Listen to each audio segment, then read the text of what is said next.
Rəqqasə Fatimə Fətəliyeva qurbağa ilə ağır xəstəlikdən xilas olduğunu açıqlayıb. İşə sahilin məlumatına görə sənətçi günortası verilişində zəhərli zobdan əziyyət çəkdiyini bildirib. O qeyd edib ki, Türkiyəçarə yolu ilə müalicə olunub. Özümə inad olaraq dedim ki, dərman içməyəcəyəm. Qarşıma bir nəfər çıxdı və dedi, səni dərmansız müalicə edəcəyəm. Qurbağa ilə etdi. 5 qurbağa boğazımda öldü.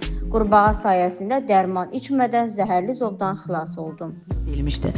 Və mənə dedilər ki, ömürlük sən dərman içəcəksən, onun bir dərmanı var. Və mən inad olaraq, özümə inad olaraq dedim ki, mən dərman içməyəcəm.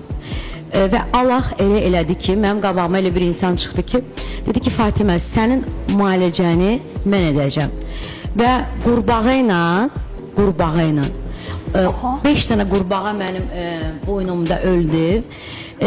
2-3 aydan sonra, artıq 7-8 ildir də mən o xəstəlikdən uzağam, şükürlər olsun. Qurbağa sayəsində? Qurbağa sayəsində mən zəhərli zobdan və dərman